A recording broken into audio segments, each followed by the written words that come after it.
Welcome back, everyone. This is the final screencast for the syllabus for the fall young adult literature semester. In this screencast, I'm going to review the assignments for the course.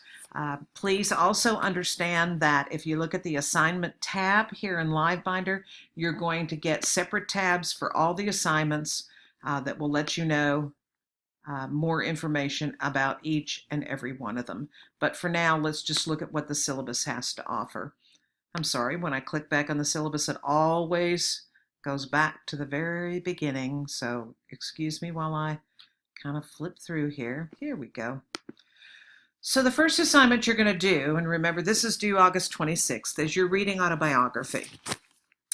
A reading autobiography are the memories you have of learning to read, beginning your reading life, titles and authors and types of books that you read growing up, your memories inside and outside of school, both positive and negative, people that you read with, like parents and grandparents, a favorite time or place that you had to read, what you read as a child, what you read as a teen, and now what you read as an adult, including the kinds of books that you share with your students, and how do you show them that you're an excited reader.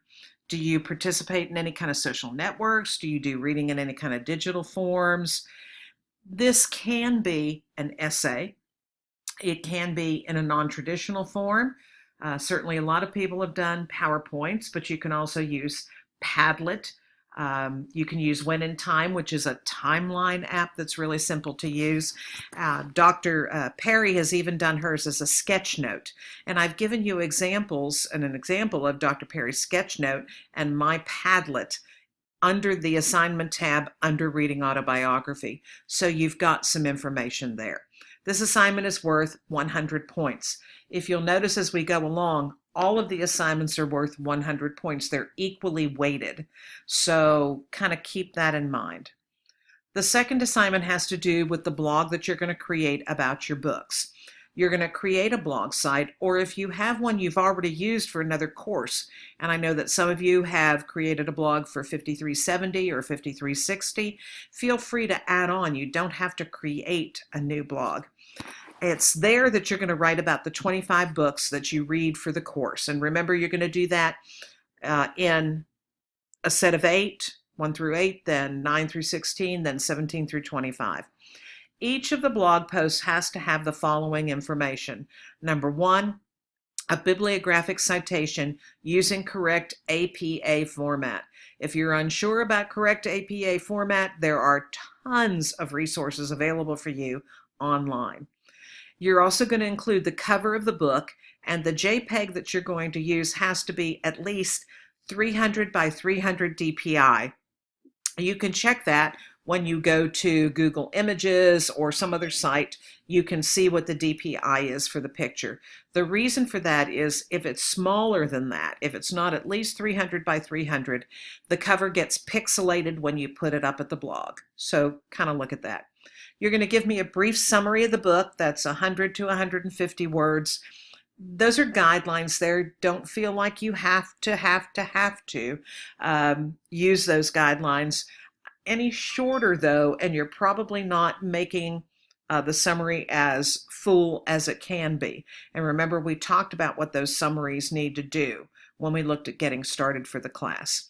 And then the other part of your blog post is going to be your response, another 100 to 150 words. In other words, as long as the summary is, to include things like, how does this connect to something you've read in the textbook?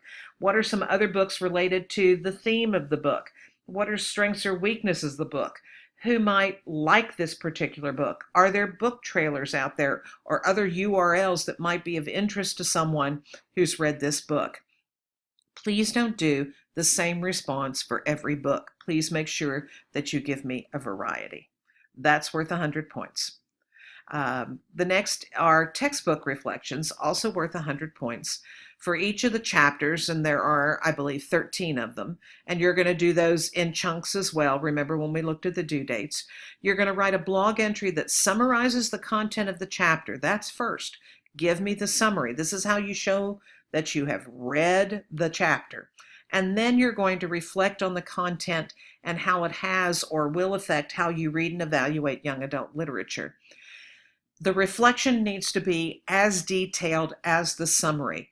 Remember that this is how you show me not only that you read the chapter, but that you understood what was being said in the chapter. So make sure that there's some elaboration there. The fourth assignment, which is also worth 100 points, is your social networking activity.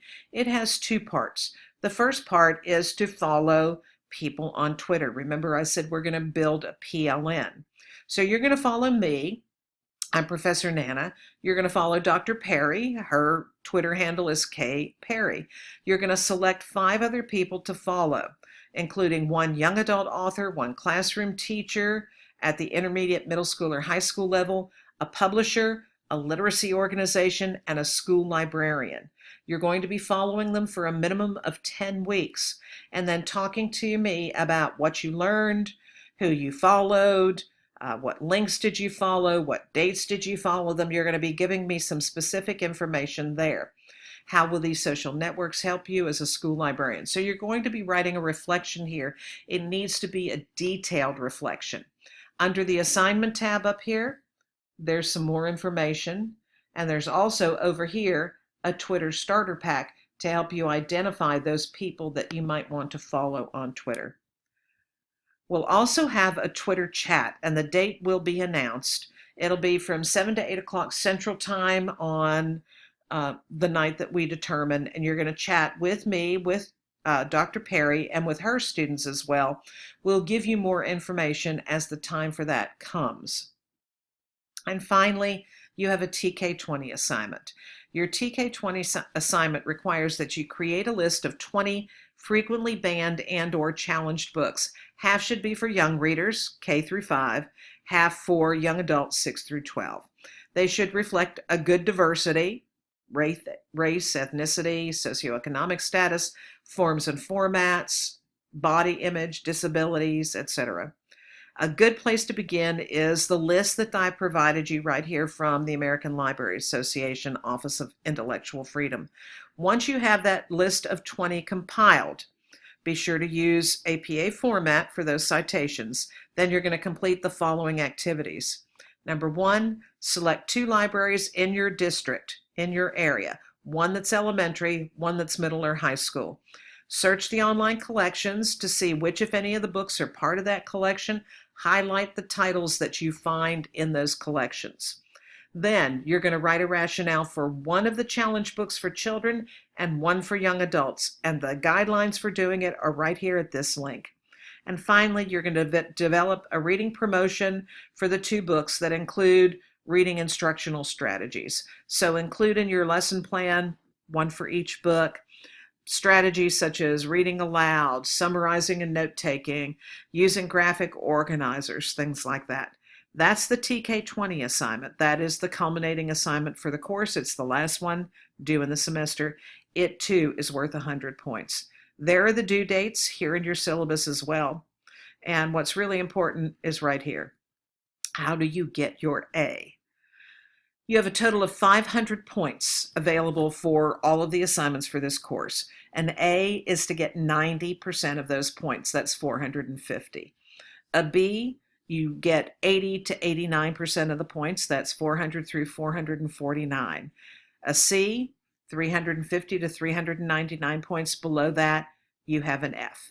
So how do you get your A? You get 450 of the 500 points. That means if you do your first assignment, which is worth 100 points, and you get a 90, you've only lost 10 points. You still have an A going into the course. If I take off 3 or 4 points for another assignment, you still have an A. You can lose up to 50 points. It's with the 51st point that you drop to a B. So just keep that in mind as you're doing the assignments.